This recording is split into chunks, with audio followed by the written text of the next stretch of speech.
Buenos días, bienvenidos a un programa más de...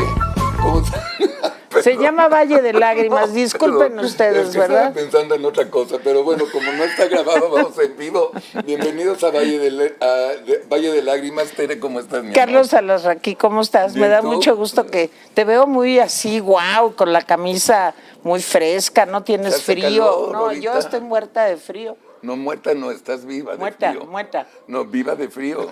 Bueno, estoy viva de frío. Exacto. ¿Cómo estás? ¿Bien tú? Bien, estoy muy ¿Qué contenta. invitado tenemos hoy? Híjole, pues hoy tenemos a un gran invitado. Está con Gracias por nosotros. venir, Ciro. Sí, muchas gracias. Al Ciro. contrario, gracias por la invitación, No, Carlos, Ciro Tere. Murayama, consejero del Instituto Nacional Electoral. Y bueno, un hombre junto Valiente. con Lorenzo Córdoba y varios consejeros más que están dando una batalla muy dura por defender un órgano autónomo tan importante, el árbitro electoral, que nos ha permitido durante muchos años, Carlos, tú y yo estamos ya lo suficientemente grandecitos Sí. para acordarnos de aquellos tiempos en donde el Instituto Federal Electoral dependía de la Secretaría de Carlitos Gobernación. Almada. ¿Te acuerdas Claro, que Carlos Almada? por supuesto, y fue también el que fue empezó? Choifet, y en fin. Y afortunadamente, después de un esfuerzo de muchos años en donde contribuyeron los medios de comunicación de una manera muy importante también, y la ciudadanía y los partidos y todo, pues logramos tener un Instituto Nacional Electoral fuerte, autónomo, y que garantiza que al menos esa parte de la democracia que es tan importante como es el respeto al voto y la garantía de que hay elecciones libres, independientes y que se respeta lo que quieren los ciudadanos, pues lo conseguimos. Pero pues, ¿qué pasó? ¿En qué estamos, Carlos? Es que yo tengo mi primera pregunta, se me ocurrió ayer en la noche. A ver, voy a empezar de la revocación famosa. Ya tienen las firmas. Sí se va a hacer, toda la cargada morenista ya firmó. Ok. Toda la cargada morenista está enamorada de Andrés. Seguro no quiere la revocación. Y son las que la piden. Hablando español, ¿alguien me puede explicar esto? Porque no entiendo nada. A ver, o sea, no es congruente, Ciro. Bueno, creo que... Que tú dices, alguien que quieras pidas el divorcio. O sea, hello. Es para el Guinness. Sí. Sí, la verdad es que es una paradoja que la oposición no está pidiendo que el presidente cese en sus funciones. No hay ningún movimiento social, ninguna corriente política importante que esté diciendo que se vaya el presidente. Más bien todo el mundo dice que concluya su periodo constitucional y que pues se atiendan los problemas que hay. La revocación se introdujo en 2019 a la Constitución. Los propios legisladores se dieron un plazo de 180 días para hacer la ley secundaria, no la hicieron. El INE tuvo que emitir unos lineamientos porque en el transitorio de la reforma constitucional se dijo se puede aplicar la revocación al presidente en funciones, a López Obrador. Y entonces cuando el INE emite sus lineamientos es que se pone a trabajar el Congreso y ya es hasta esta legislatura, más de un año y medio después, cuando en septiembre sacan la ley de revocación de mandato, se empiezan a reunir las firmas. El día de hoy el INE está dando a conocer que ya se reunió el mínimo requerido, que son 2.758.000, y prácticamente todas las firmas las envía a una organización que se llama Que Siga la Democracia, que instaló kioscos donde promovían la ratificación. Entonces, en efecto, hay una Esa distancia. Es muy importante. Bueno, es que estamos ante un antónimo. Lo que la Constitución dice es revocación y ellos promueven su contrario, que es la ratificación, que no hace falta. Claro. Es decir, si no hay ese ejercicio, el presidente seguirá en sus funciones. Entonces, es impulsado desde el gobierno y sus seguidores. El INE tiene la obligación de contar las firmas, lo hemos hecho con toda pulcritud, encontramos hasta el momento de lo que nos han entregado alrededor de un 20% con inconsistencias. También lamentablemente hemos encontrado que hay miles de fallecidos que supuestamente dieron su apoyo, lo cual pues nos alerta de que hubo un uso de fotocopias de credenciales de personas que no necesariamente dieron el apoyo, pero eso pues no lo podemos, digamos, conocer, salvo cuando estamos ante casos como personas fallecidas, que es obvio que no lo dieron, y vamos a el ejercicio el 10 de abril. La ley dice que tiene que haber tantas casillas como en una elección presidencial, lo cual hace mucho sentido. Es decir, si tú haces una elección para nombrar a un presidente, si hay otra para que se vaya, pues tiene que tener las mismas garantías de respeto al voto, de instalación de casillas por parte de ciudadanos imparciales. Pero este último tramo, el del trabajo organizativo del INE, se ha visto obstaculizado por decisiones presupuestales de quienes están interesados en que se lleve a cabo el ejercicio. Lamentablemente la Cámara de Diputados hizo el recorte más grande de la historia al INE, el 26% de su gasto operativo se lo recortó este año. Con todo, el INE ha hecho ajustes internos para tener 1.567 millones de pesos, pero no es todo el recurso necesario para salir a capacitar a 13 millones de ciudadanos, instalar 161,000 casillas, y ahora estamos en espera de que la Secretaría de Hacienda acate una sentencia del Tribunal Electoral en el cual el Poder Judicial le dice: la revocación la organiza el INE, pero es una obligación de todo el Estado mexicano y le tienes que responder de manera fundada y motivada. No nos han dado la respuesta, aunque todos sabemos que no hay disposición del gobierno para dar recursos, porque cuando estábamos nosotros por hacer la solicitud, en los términos que nos dijo el tribunal, pues en la mañanera nos dijeron: no, nosotros les decimos cómo van a manejar sus recursos, violen los derechos de los trabajadores, afecten la operación de los módulos y donde sean las credenciales, y con eso hagan la revocación. Entonces estamos en un escenario pues un poco cuesta arriba. Bueno, pero a ver, Ciro, ustedes, el Instituto Nacional Electoral es un órgano autónomo. Hay un presupuesto. Ustedes, explícanos bien, ustedes mandan un presupuesto anualmente. Ustedes son los que deciden cuáles son, digamos, los límites de ese presupuesto. Y ese presupuesto se discute, se acota, digamos, en la Cámara de Diputados. ¿Qué tiene que ver el Ejecutivo en un recorte presidencial si se trata de un órgano autónomo? No sé si me explico. Sí, completamente, Tere.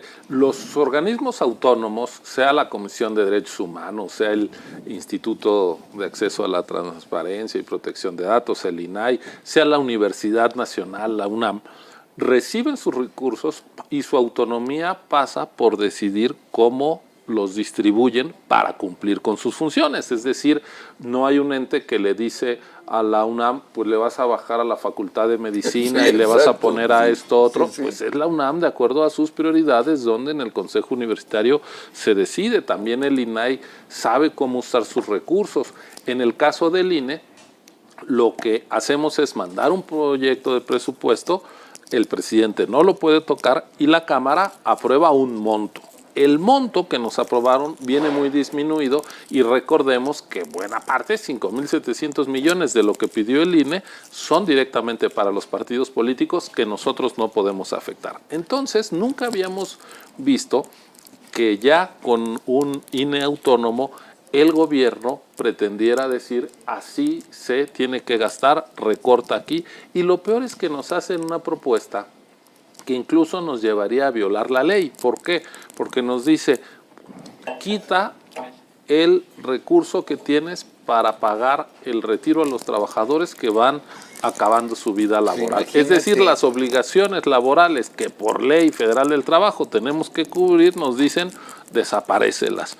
O nos dicen cosas como lo siguiente: la propuesta del gobierno no va a afectar a los trabajadores sindicalizados del INE. En el INE no hay sindicatos. Pues claro. O si bajan el sueldo a 1.336 directores de área para arriba, van a tener ahorros. ¿De dónde lo sacas? No, pero lo que pasa es que solo hay 121, no 1.300. Es decir, nos hacen una propuesta sobre una institución que desconocen. Hay dos grandes problemas. El primero es la pretensión de invadir las competencias de un órgano autónomo, claro. y la otra es que ni conocen qué es el INE. En efecto, cuando las autoridades electorales dependían de la Secretaría de Gobernación, incluso antes del IFE, porque el IFE nació con el presidente del Consejo, era el secretario de Gobernación, que fueron Jorge Carpizo, aquellas elecciones de 94, claro. Pero ya el IFE era un instituto especializado. Lo peor era antes, se acordarán la elección de 88, cuando no existía el IFE, sino era la Comisión Federal Electoral, que presidía el secretario de Gobernación, y el PRI tenía los votos, porque los partidos votaban, para tomar las decisiones, y pues fue aquella elección donde votaron muertos, donde se cayó el sistema. Así es. Pero pues ahora ya ves que eso está muy bien, ¿verdad? Ya la computación es sí, otra está cosa. bien la cosa. Así que entonces el gobierno tomaba todas las decisiones de gasto para organizar las elecciones, y así estaban de mal hechas las elecciones. Ciro, ¿quién es el estúpido que dijo, porque es que para no decir pendejo, ¿quién es ese estúpido que dijo que hay 1,300 directores cuando hay 130? O sea, es que no puede, y cuando dice del sindicato que no hay sindicato, o sea, ¿cómo es posible que a nombre del gobierno federal un pendejo escriba esto? Pues es no lo que puedo es creer. El documento que se presentó, lo vimos en la mañanera del miércoles pasado. Pero lo peor, Carlos, es que la semana pasada recibimos el oficio con la propuesta, que no tiene ninguna atribución para decirnos cómo hacer las cosas, pero bueno, la recibimos en el INE, y yo dije, pues voy a ver el análisis programático por capítulo, pues como se hace un presupuesto público. Claro. ¿Y cuál es la propuesta que recibimos? Un oficio firmado por el secretario de Gobernación y 5 láminas de PowerPoint, las mismas que se pasaron en la mañana. Ningún documento analítico. De esas 7 páginas de PowerPoint, una es la portada, otra es la despedida, es decir, 3. Son 5. Sí.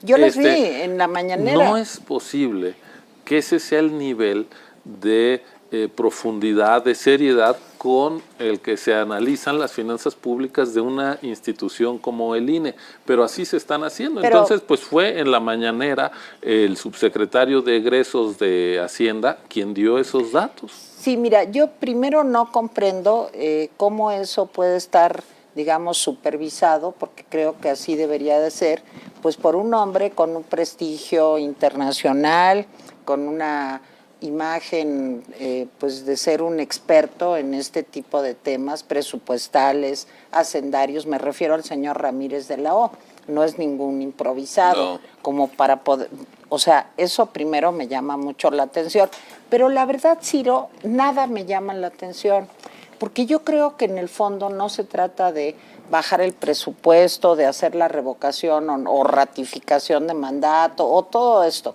Se trata de ir destruyendo instituciones, que ha sido, desde que comenzó esta administración, pues como un objetivo muy claro del presidente.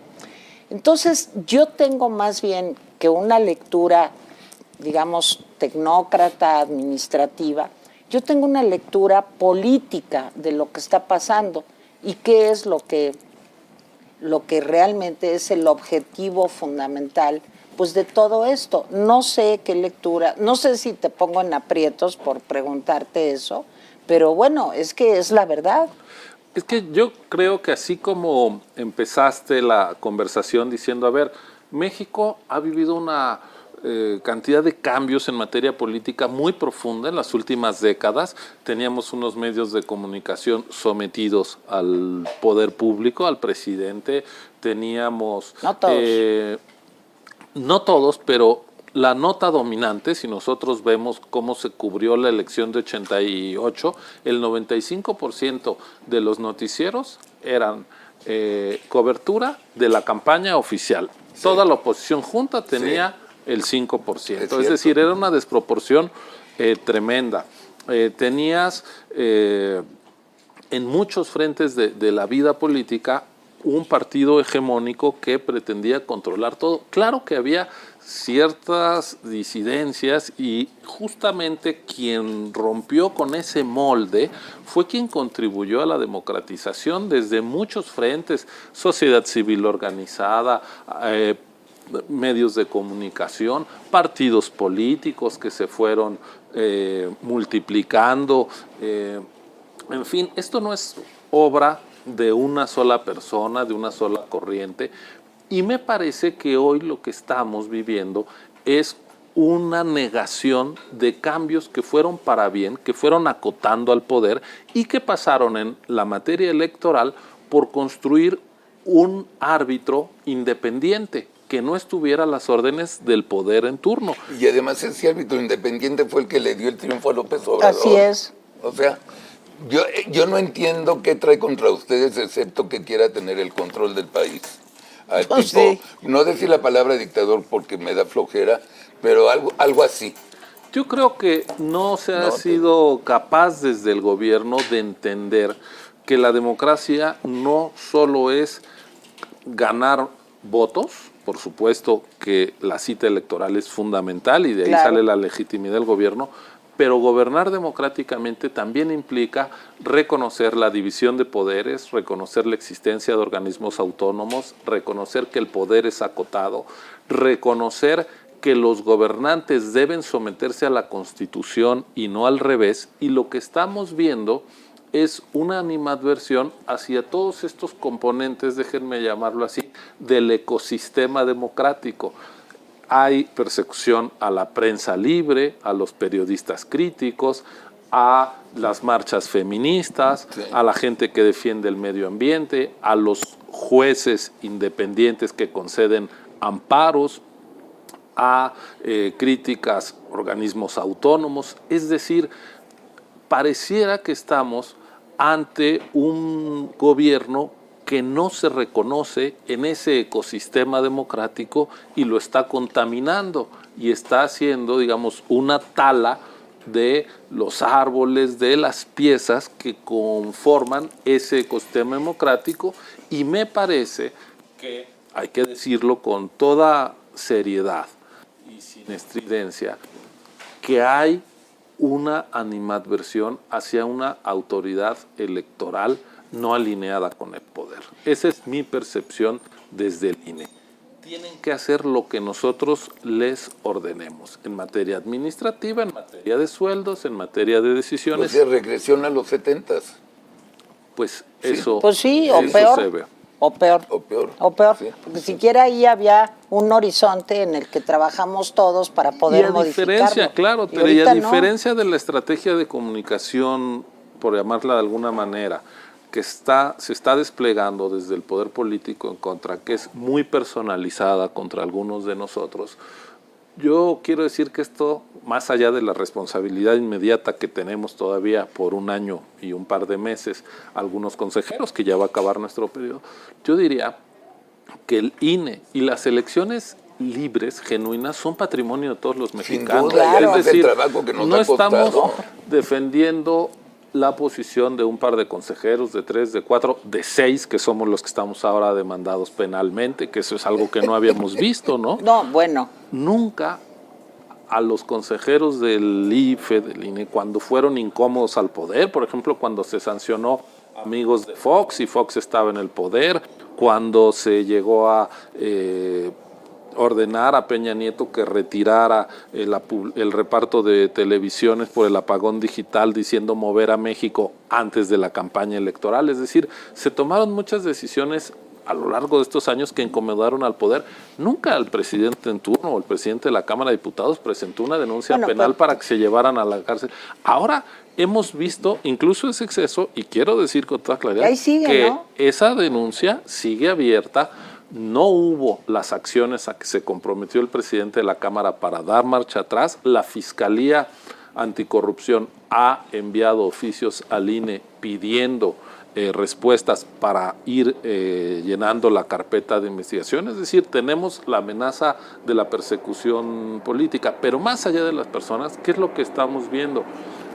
Un hostigamiento al árbitro electoral que puede ser muy riesgoso. Nos están persiguiendo, Fue el CISEN, claro. Fue el CISEN que nos Así vino a es. saludar como siempre. Que puede ser riesgoso de cara a 2024 y lo que sigue, porque en México que haya unanimidad de puntos de vista es imposible. Somos una sociedad muy plural, muy diversa, Qué bueno. tenemos distintas Sí, sensibilidades, proyectos de vida, y es imposible pretender que hoy todos quepamos en un mismo partido, en una sola voz, con una sola visión de cualquiera de los temas. Pero a ver, Ciro, yo quisiera que nos detuviéramos un poquito en esta denuncia penal que ustedes tuvieron. 6 consejeros, ¿no? Y el secretario ejecutivo, que además ni así vota. es, el secretario ejecutivo. Según yo entiendo, eso se persigue de oficio, hasta donde yo entiendo. ¿Cómo es posible que el presidente mismo en la mañanera los haya defendido? Digamos que eso le parecía pues sumamente extraño que estuviera pasando esto. Y el presidente de la Cámara de Diputados, un distinguido morenista también, pues hace esto.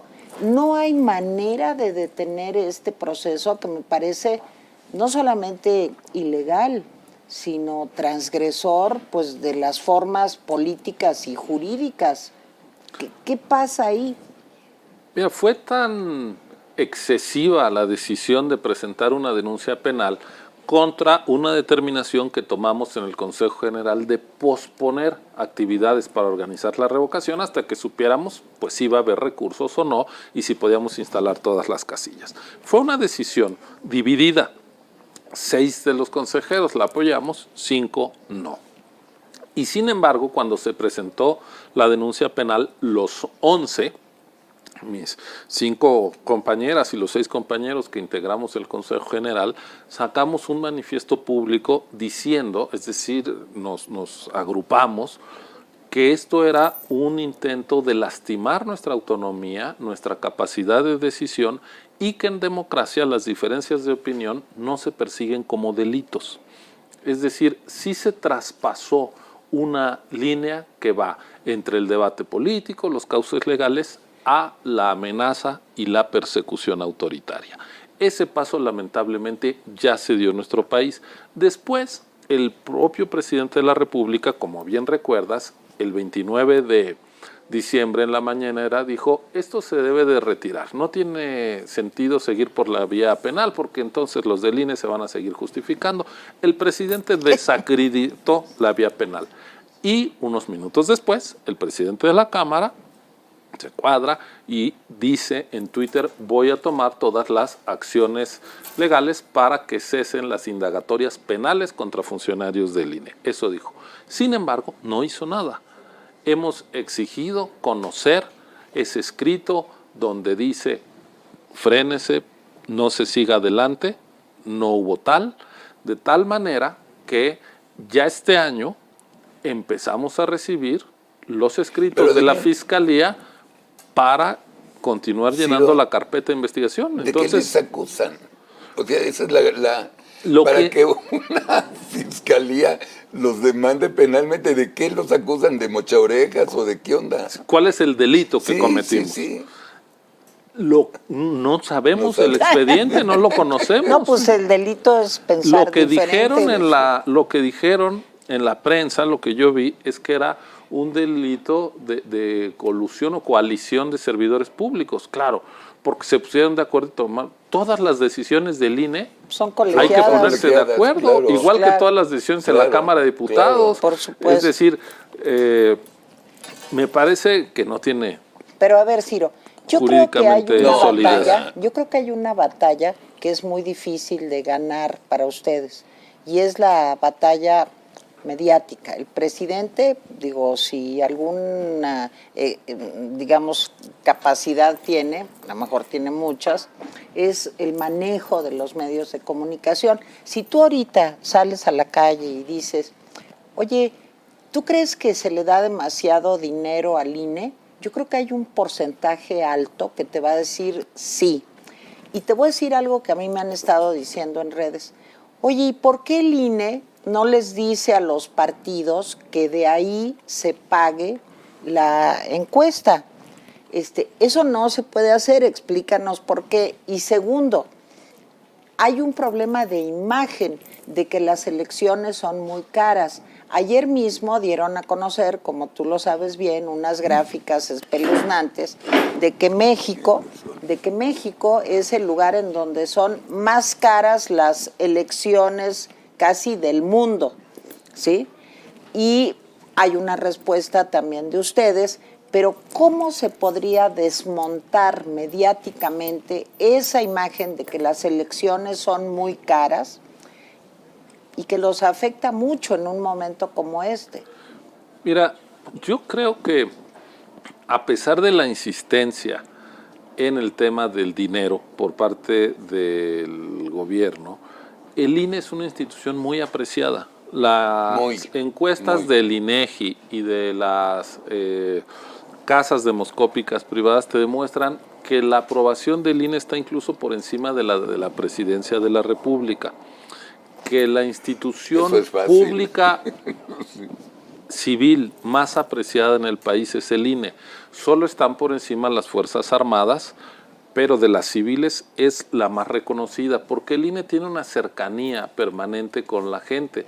Entregamos 16 millones de credenciales gratuitas al año en 800 módulos en todo el país. La gente sabe que hace su cita, que se le va a tratar profesionalmente, con respeto, que a los 4 o 5 días ya está su credencial, que estamos entregando. ¿Y eso hacen todos los institutos del mundo? Porque ayer leía yo una nota de que ustedes, perdón, tienen más atribuciones que todos los institutos electorales del mundo. ¿Por qué no nos explicas? Mira, yo creo que yo faltaría la verdad si te dijera que las elecciones en México no exigen muchos recursos. Sí, tenemos un sistema electoral que se construyó para hacerle frente a la desconfianza, mucha desconfianza justificada y otra inventada, pero los actores políticos no confían entre ellos. Entonces hay que estarles cuidando las manos y hay que tomar una serie de medidas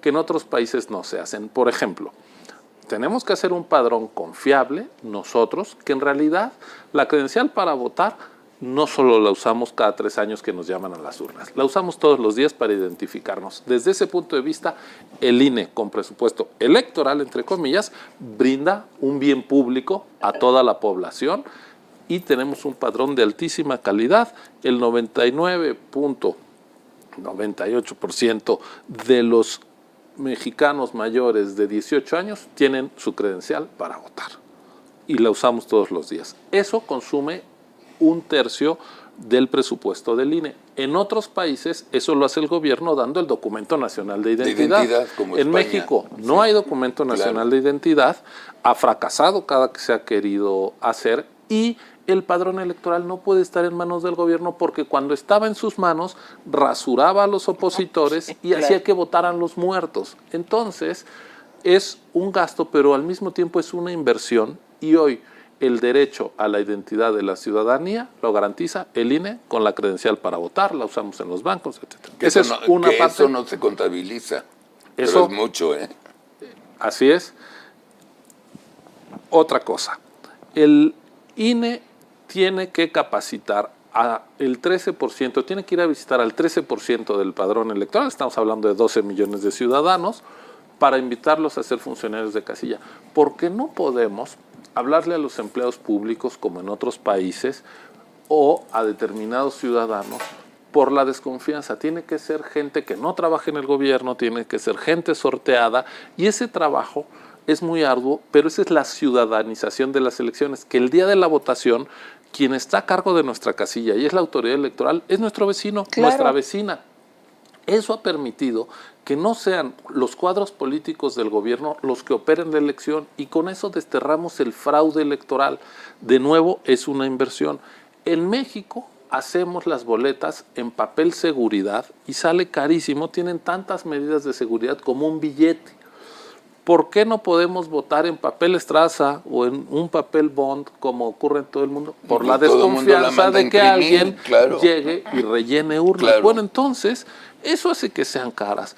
Pero al final, nuestras elecciones funcionan. Pero a ver, Ciro, una cosa. Que acabe. A ver, Bueno, funcionan. ¿Cuánto representa el INE cada año del presupuesto? El costo ordinario del INE en un año normal representa 20 centavos de cada 100 pesos. Si el presupuesto Es muy poco, está muy bien. de la federación fuera un billete de 500 o 500 monedas de a peso, el INE es un peso y tienes 499 de todo lo demás. Ese peso está bien gastado. ¿Cómo? Porque tenemos elecciones bien hechas un año y otro y otro. Este año vamos a hacer 6 elecciones de 6 gubernaturas y van a ser impecables. Hicimos elecciones el año pasado en las 32 entidades concurrentes con la federal y fueron impecables. El año antepasado, en plena pandemia, hicimos las elecciones en Hidalgo y en Coahuila y fueron impecables. Es que yo creo que esa no debe ser ya la conversación. La conversación es otro. La conversación se llama política y además injusta porque no los deberían estar jodiendo. Para mí eso es... pero es que yo creo que esta batalla, perdón, pero creo que ya la perdimos. El No. INE va a salir lastimado. Digo, el señor, si tiene algo, es una perseverancia, digamos, en su conducta, que no va a hacer que se modifique, creo. Independientemente de lo que diga una pues minoría, un 40 o 50% de la población, pues hay también la otra mitad que piensa que sí, que gastan mucho, que tienen sueldos altos, Pero vale madres que lo tienen piensen, seguro o sea, médico. No vale Tere, madres. sí vale. No, Carlos. Porque ha valido madres, permíteme. Porque el Ha problema valido es madres que ellos sí hasta hoy. respetan la ley. Por eso. Ese es el problema, es muy desigual. Y del otro lado no. Bueno, y pero- ellos tienen el poder. ¿Cómo se va a ganar esto? Y aparte lo que me preocupa más es que ustedes ya se van. Y veamos que la estrategia del presidente es una estrategia como de una enfermedad insidiosa que se va colando y va trasminando tanto en la Suprema Corte de Justicia, en general en el Poder Judicial, ahora en los órganos autónomos. Digo, veamos la Comisión Nacional de Derechos Humanos. Pues no existe. Entonces, mi preocupación es la falta de participación ciudadana real para poder defender una institución como el INE. Yo no veo que estemos en la calle pacíficamente, pero mostrando nuestro descontento. No veo que realmente haya una activación de la ciudadanía. Tenemos una ciudadanía muy poco comprometida, digamos, con algo tan importante como el INE. Mira, entonces, yo creo, Tere, que frente a hechos ominosos que estás poniendo sobre la mesa, con los que yo coincido, también hay otros elementos que están en la estructura de nuestra sociedad y que están en el otro lado de la balanza y que habría que aquilatar y ver cómo potenciar. Me voy a referir. Uno, lo que hablábamos, una pluralidad que nadie puede conjurar y desaparecer con la varita del autoritarismo. Vamos a seguir siendo muy diversos y van a seguir habiendo elecciones muy competidas en México. Si va a haber elecciones competidas, a nadie le conviene que esas elecciones estén organizadas por una de las partes, sea quien sea el gobierno en turno. Podemos perder mucho de lo avanzado. Entonces, lo primero que habría que reconocer es que no hay una sola corriente de opinión en México que esté planteando que las urnas no sean el camino para ocupar puestos de gobierno y representación. Es decir, hace años Fidel Velázquez decía, llegamos en una revolución, a balazos nos van a sacar. Hoy la legitimidad del voto es mucho más alta. Ya incluso las izquierdas, no tenemos movimientos armados que digan será la revolución proletaria, es la vía de las urnas. Somos plurales, hay compromiso con las urnas y en efecto hay cosas muy preocupantes que nos indican distintos estudios, por ejemplo el Latinobarómetro que dice cada vez hay más gente que está de acuerdo en que sea un gobierno autoritario si va a resolver los problemas. Bueno, lo cierto es que los problemas no se están resolviendo y tenemos entonces que ser muy claros al plantear que esto que tenemos como activo puede acabarse, en efecto, Claro. lastimando, porque la vida de las sociedades nos demuestra que la democracia puede florecer, pero también puede morir, y que la posibilidad de reencauzar tarda décadas. Así pasó en América Latina en los años 70, en Venezuela, 80, en México. en Venezuela Entonces, desapareció. es mucho lo que está en juego, y la manera, creo, de defenderlo es no renunciar a lo que se ha conquistado y defender lo que tenemos. Y creo que una piedra angular del avance de nuestras libertades sí es tener elecciones genuinas y es tener un Las árbitro tenemos. imparcial. Yo no Eso, tengo así duda. es, eso es lo que está en riesgo y es lo que está en juego. Y por eso hay que decirlo con mucha seriedad. Sí estamos en riesgo de que se comprometa la autonomía y la independencia del INE. Esta andanada de ataques fue porque no nos pudieron cooptar, porque no nos alineamos, porque no nos pudieron intimidar. Ustedes recordarán incluso las amenazas de vamos a ir a casa de Lorenzo cuando se decidió no Claro. dar la candidatura a Félix Salgado Macedonio. Entonces el INE ni se cooptó ni se intimidó, y entonces ahora se trata de doblegar por la vía presupuestal y por la vía penal. Hay que decirlo, el ecosistema democrático está en riesgo. Hay una fuente de polución autoritaria muy grave que está contaminando, que está nublando este ecosistema democrático, y tenemos que impedir que eso avance. Y eso es agarrándonos a la Constitución, a la ley, y siendo nosotros respetuosos justamente de nuestro mandato como autoridad electoral de no estar al servicio del poder en turno, tampoco militar con la oposición, pero sí defender las atribuciones. Es un árbitro, tiene que Así ser es. independiente.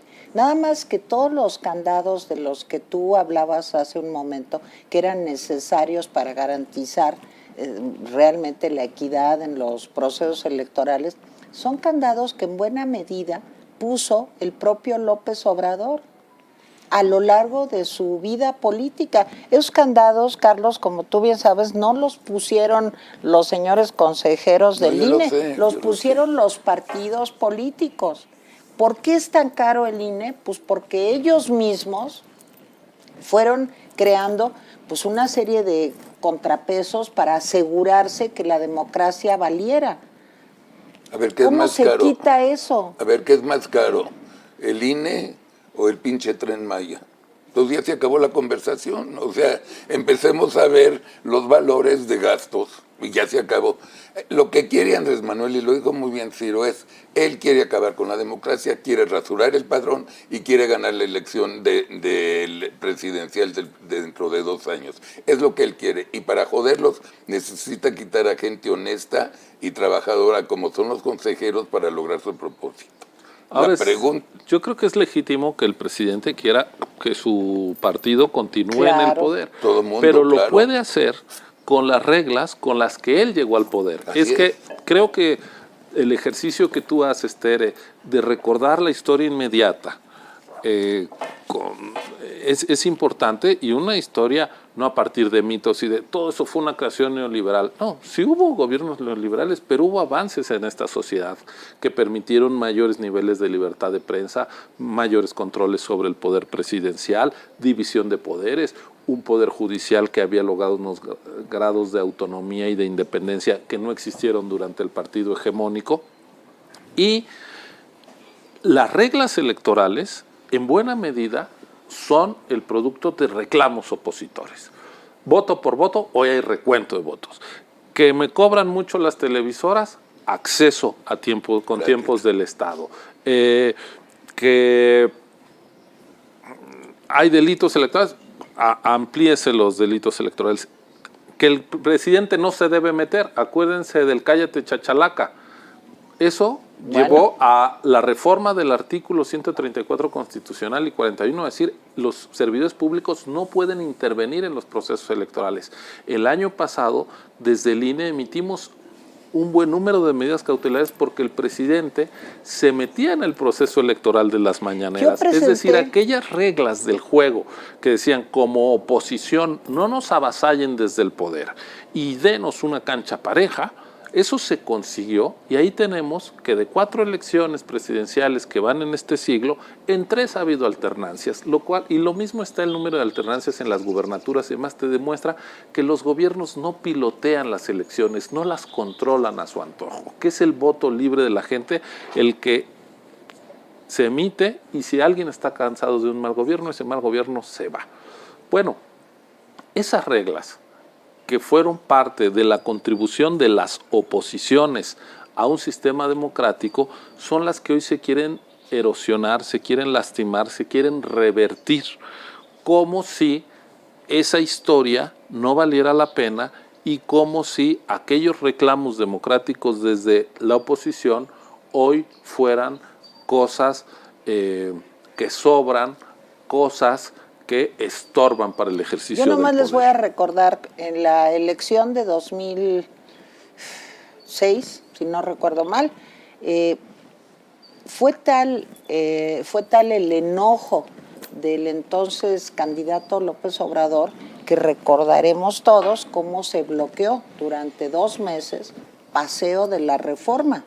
Digo, esa es la respuesta del presidente ante un resultado que no le es favorable y no le importa que los datos estén realmente precisos, que no haya habido mano negra, que eso no importa.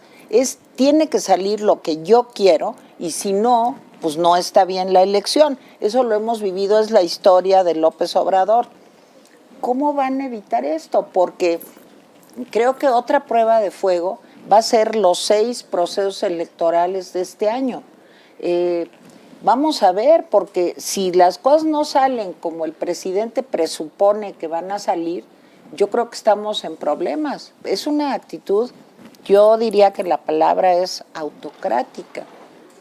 Pues afortunadamente para estas elecciones que se van a dar para 6 gubernaturas, tenemos todos los mecanismos de garantía y de control. Vamos a tener ciudadanos sorteados, vamos a tener papel seguridad, vamos a tener representantes de todos los partidos en todas las casillas, vamos a tener conteo rápido para que no se caiga el sistema. Esa noche se van a dar a conocer los resultados de los conteos en las 6 elecciones, así sean muy cerradas. Celulares. Esos celulares para el día de la elección le molestan mucho a López. Bueno, déjame decirte que sí. Mi celular lo pago yo, los consejeros no tenemos celulares pagados. Pero el trabajo de campo en el INE pues sí requiere comunicación porque tienes que transmitir lo que está pasando en el territorio. Es decir, no son lujos, es el trabajo básico que se tiene que hacer. De tal suerte que estas elecciones van a tener el resultado que la gente quiera. Se dice que en democracia la única incertidumbre legítima es el resultado. Claro. En todo lo demás tienes que tener certeza. ¿Cuáles son las reglas del juego que estén definidas de antemano? ¿Cuáles son los derechos de los contendientes? ¿Qué se vale hacer y qué no? Eso está asegurado para las elecciones que ya están en curso, las de 2022.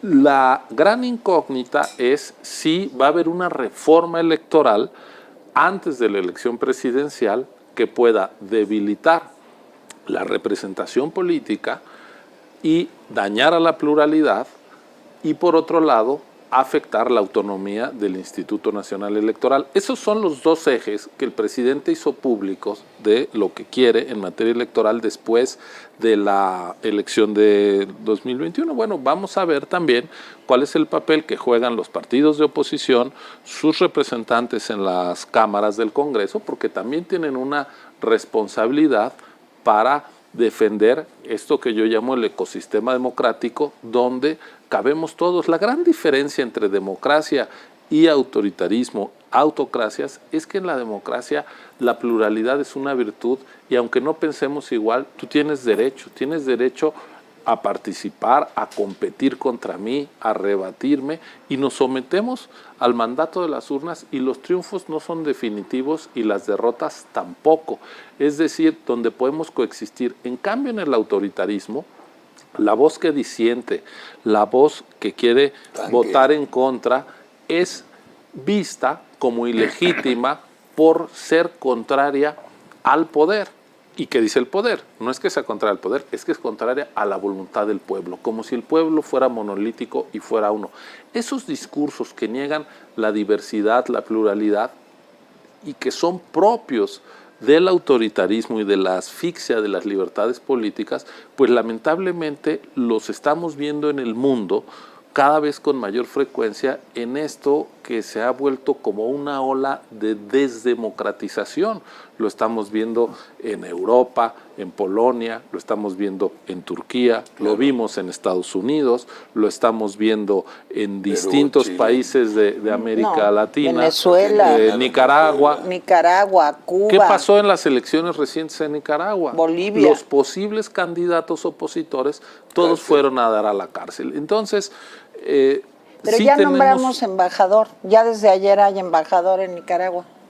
Muy bien. pues tenemos México no está fuera del mundo, y en el mundo hay un auge de los autoritarismos, y basta con ver lo que pasó en el siglo XX, cómo los peores horrores de la humanidad se dieron en democracias que colapsaron, como la de la República de Weimar en Alemania, en fin. Entonces tenemos que ser conscientes de que las conquistas de las sociedades en materia de libertades democráticas pues no son de una vez y para siempre. Ahí están los riesgos de retroceso, y me parece que en México sí estamos en una disyuntiva en la cual es muy importante subrayar que por más problemas que tengamos gravísimos en materia de inseguridad, de desigualdad, de pobreza, no nos conviene sumarle la violencia política, porque la única manera que la humanidad se ha dado para resolver la disputa por el poder de manera pacífica y sin derramamiento de sangre son las elecciones, y las elecciones bien hechas. Eso ya lo tenemos como mexicanos. A nosotros nos tocó nacer en un régimen de partido hegemónico, y donde las elecciones uno ya sabía de antemano quién ganaba y quién perdía. Hoy ya dejamos atrás eso. Perder lo andado sin haber resuelto los otros problemas, pues sí sería dilapidar la lucha de generaciones de mexicanas y mexicanos que contribuyeron a la democracia, pero creo que en esa disyuntiva estamos. Ciro, pero en fin, yo tengo una visión más pesimista, desgraciadamente, de lo que nos espera, pero vayamos al origen de esta plática. Yo veía ayer a Lorenzo Córdoba diciendo que el INE va a hacer la revocación de mandato con lo que pueda. Incluso usó una expresión: estoy exprimiendo al máximo, estamos exprimiendo al máximo nuestros recursos para tener la posibilidad de hacer una consulta, y una consulta bien hecha. ¿Cómo le van a hacer? No les va a alcanzar para las 160,000 o 61,000 casillas. ¿Con qué recursos? Porque ya les dijeron que no les van a dar nada, o sea, que ahí le hagan como puedan. Entonces va a haber un incumplimiento, digamos, de la Constitución, pero pues porque nadie está condenado a lo imposible. O sea, ¿cómo le van a hacer para hacer eso si no tienen el dinero? Entonces, ¿qué podemos esperar de este capricho del presidente de a fuerzas tiene que haber una revocación o ratificación, lo que quieran, si no están las condiciones dadas? Y como no se va a cumplir la Constitución, perdón, pero yo que soy mal pensada, creo que el presidente va a decir: ya ven, son unos neoliberales, no quisieron hacer, no quisieron ayudar, no son demócratas como yo. ¿Cómo le van a hacer? Se me hace un callejón sin salida, de veras. Déjame ser muy honesto, porque lo estás planteando con mucha, creo que, objetividad. Pero hay una puerta para salir de lo que parece un callejón sin salida.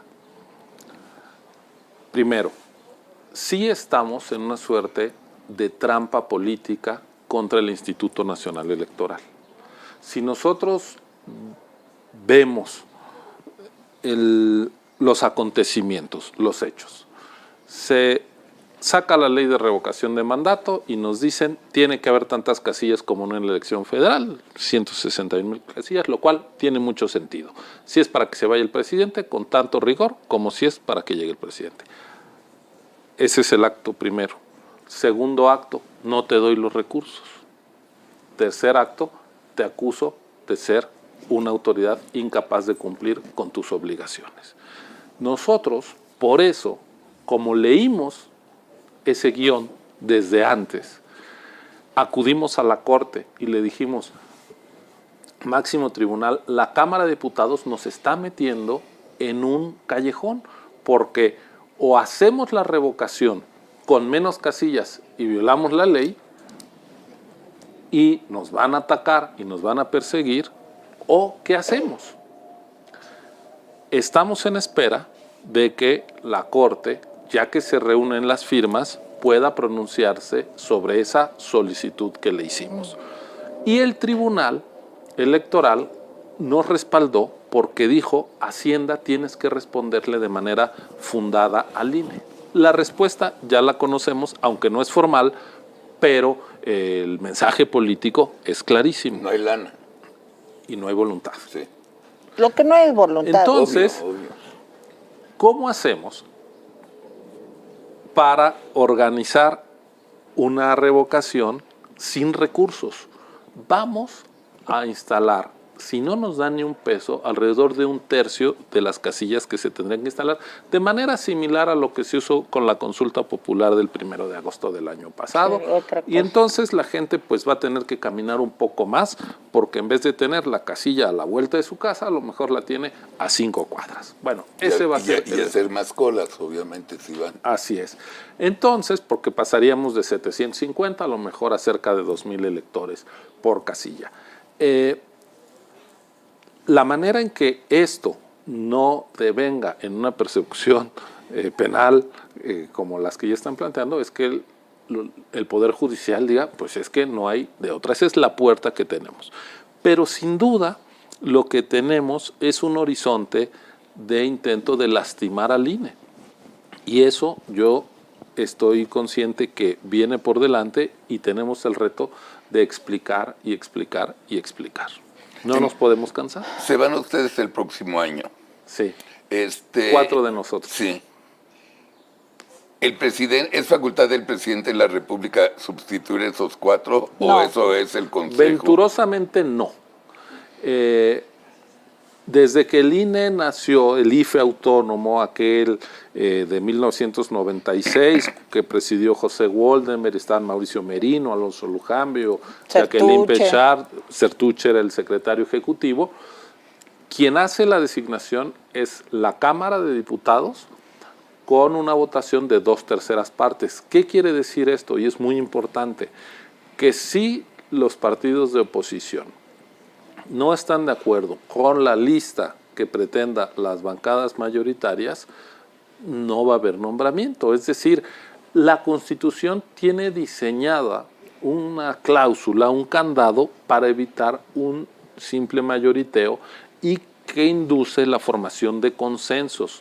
Ojalá que los nombramientos recaigan en personas que sean de la confianza del conjunto de los actores políticos. ¿Quién pone los nombramientos? La Junta de Coordinación Política, después de un proceso de selección, digamos de un filtro que hace un comité de especialistas, que funcionó bastante bien hace 1 año y medio, cuando llegaron los 4 consejeros más recientemente nombrados.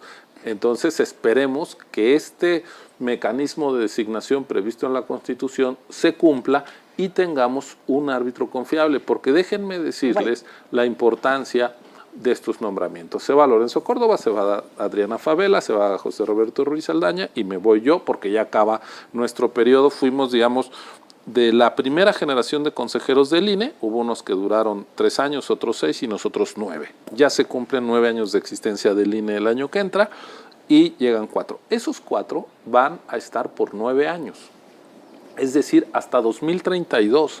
Viene la elección del 24, la intermedia de 27 y la de 1930. Nos queda lejísimos, pero son 2 elecciones presidenciales, una intermedia y todas las elecciones locales que se den, que son cientos en esos 9 años.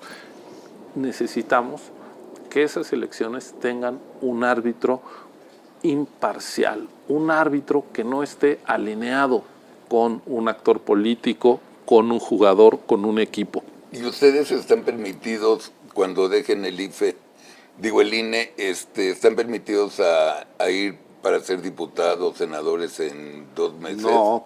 ¿Por qué? No, de ninguna manera. La ley dice que para registrarse a un cargo de elección popular, en el caso de los consejeros, tiene que haber pasado 2 años. Okay. Es decir, para hacer frente a las especulaciones, porque una manera también de querer desprestigiar nuestra misión, claro, es decir, es que ustedes lo que están buscando es ser candidatos de oposición. De ninguna manera, ese es un infundio. Yo en 2024 me veo dando clases, volviendo a mis actividades académicas en la UNAM, y viniendo aquí al programa, eso Ciro, sí, ¿verdad, Carlos? Seguro, claro. con todo seguro. gusto, pero no, ni nos lo permite la ley, ni lo queremos. Explícale algo al público, te suplico. Esta ley que quieren meter para que se reforme lo electoral, ¿qué es lo que contempla en esencia versus la de ahorita? Mira, o sea, ¿qué quiere, para que el público y yo y nosotros entendamos? La ¿Qué verdad quiere cambiar el presidente? Es que el presidente, no conocemos ningún documento, Okay. solo 2 declaraciones. Una, hay que reducir los gastos y las funciones del INE, que yo les diría es irrenunciable. ¿Cuáles serían los irreductibles? No podemos perder el padrón electoral, es decir, la confianza de un padrón bien hecho. Sin un padrón electoral confiable, no hay elección confiable. Es decir, si te borran a ti, si incorporan 2 veces a una misma persona, no puede haber una manipulación política del padrón.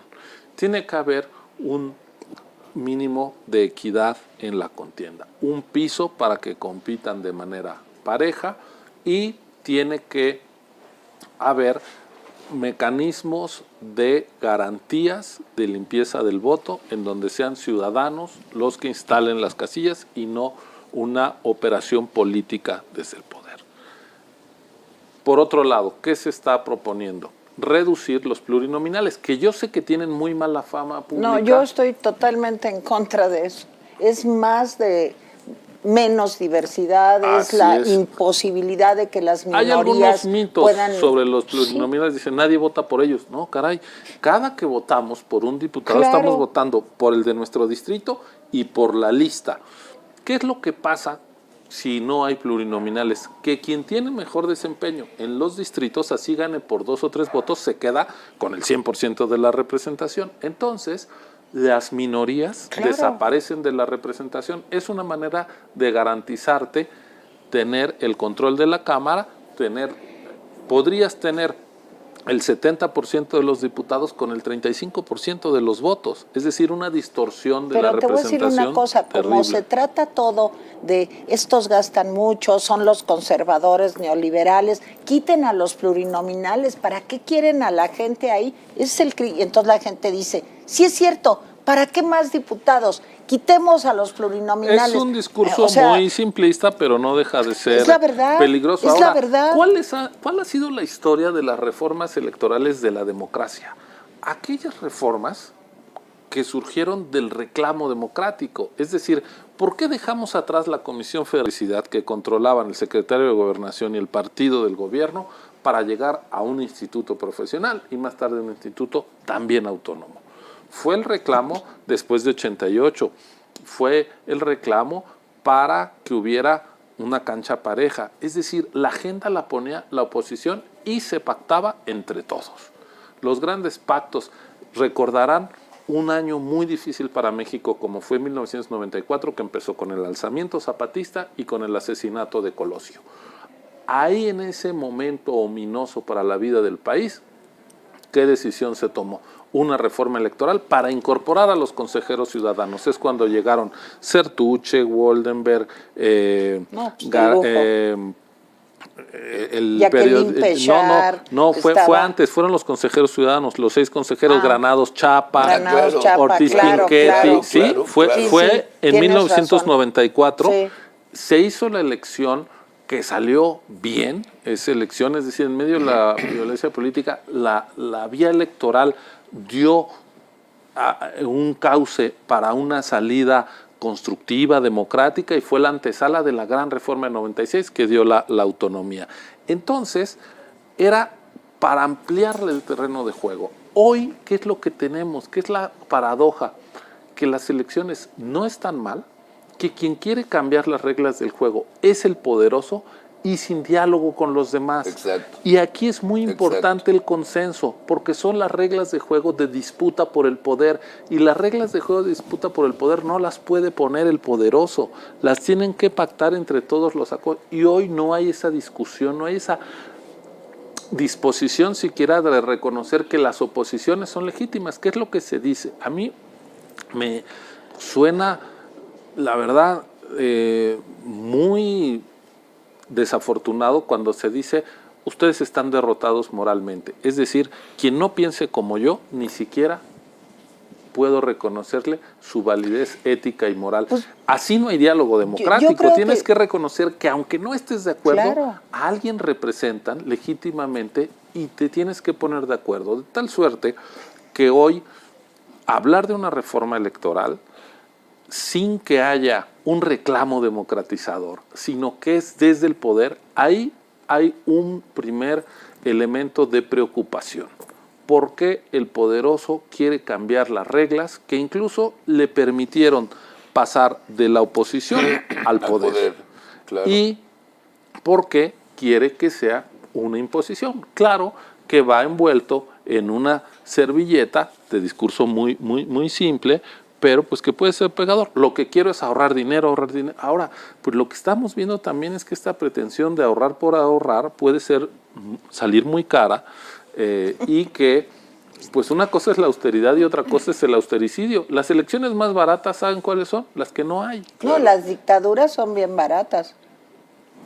En términos de algunos pesos, pero carísimos en términos de derechos humanos y de libertades, ¿no? Mira, yo lo que siento es que estamos en un momento que complicado por las 3 reformas que anuncia el presidente que va a presentar. La eléctrica, que ahorita ya le dijeron, bueno, ayer se abrió el Parlamento para discutir el asunto.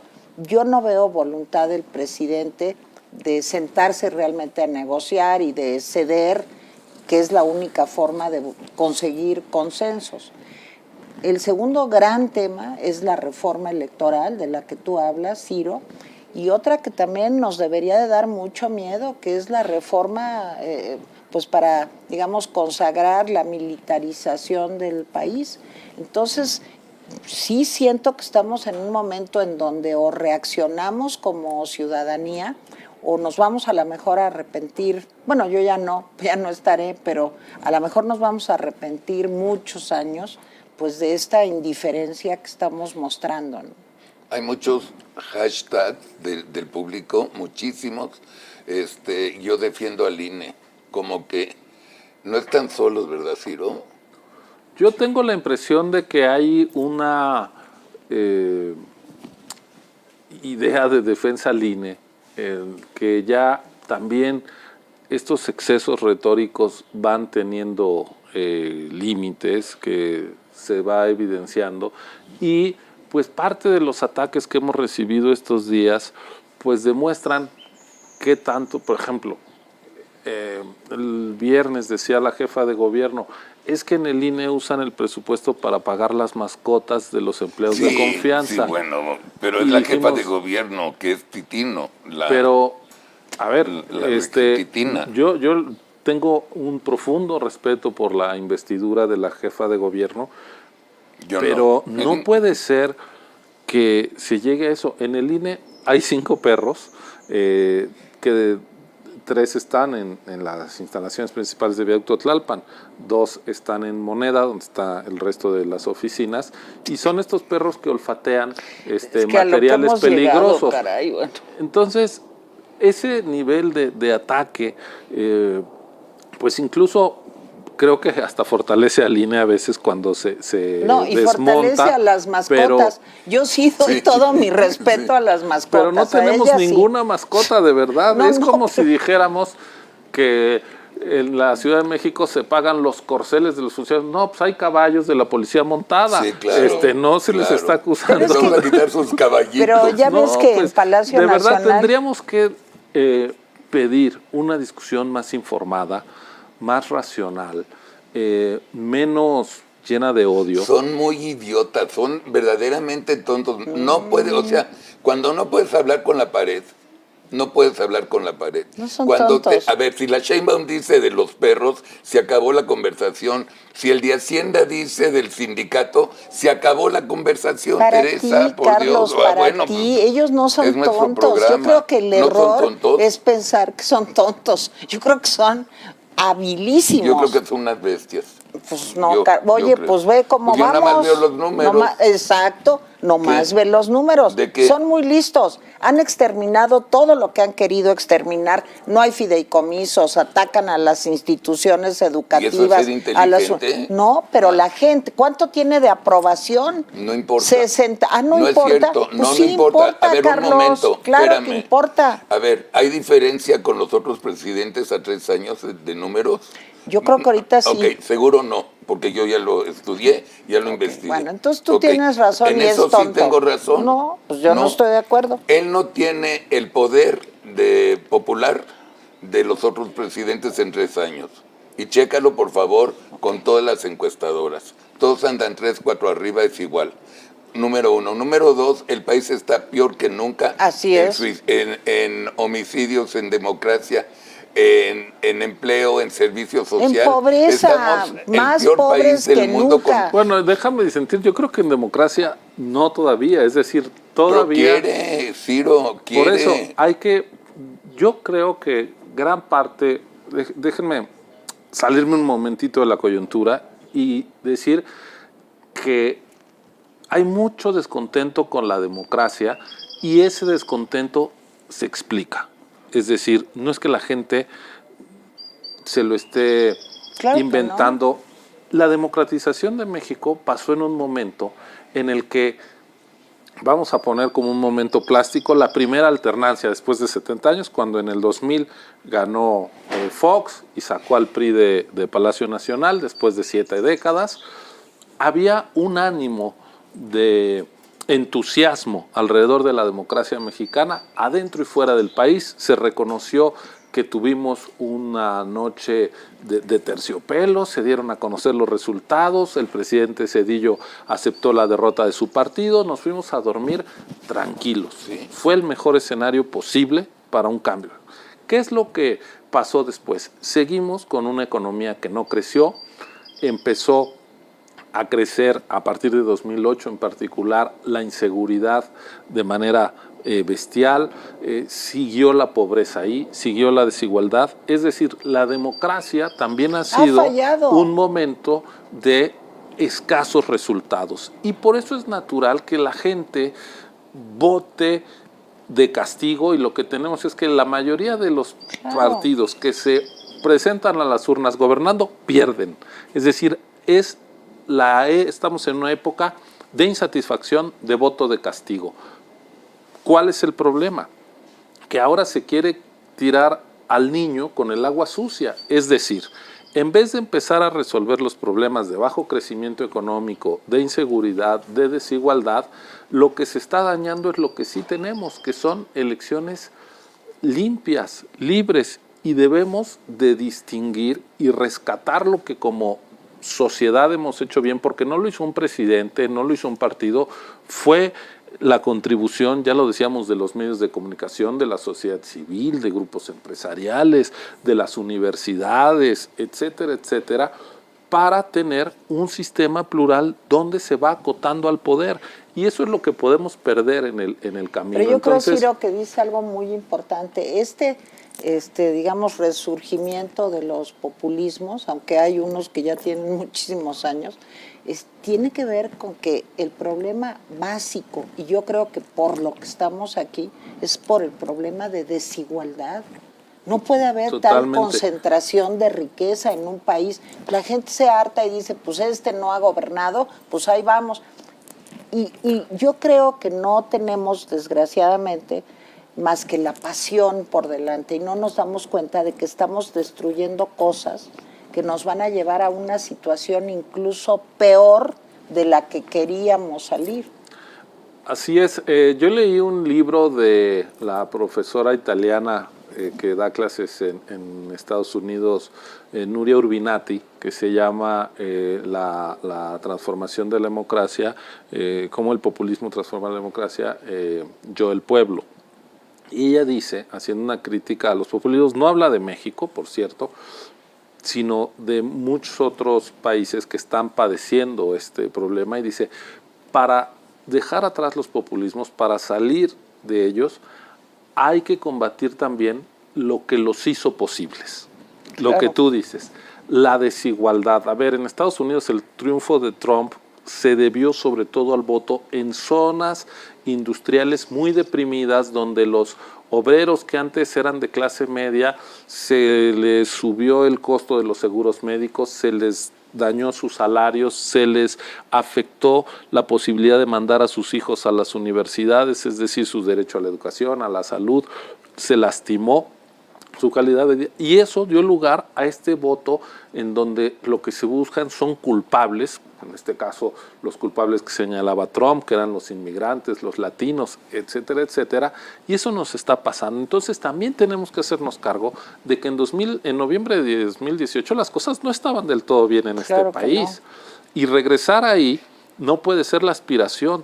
Tenemos que hacernos cargo de la gran cantidad de problemas que tiene nuestro país, pero hacerse cargo en código democrático, sin destruir la democracia, porque es falso, ya nos lo demuestra la historia de América Latina, cómo las dictaduras de los 70 no resolvieron el problema de la pobreza, no resolvieron el problema de la inseguridad, no resolvieron el problema del subdesarrollo, y lo que sí hicieron fue dañar los derechos humanos y tener pues unas pesadillas tremendas de desaparecidos, de represión. Nada que ver, por fortuna, con lo que tenemos en México. Por eso hay que valorar lo que tenemos y no echarlo en falta ya que lo perdamos. Y defenderlo. Ciro, te queremos invitar a ti y a Lorenzo a Desayunando con.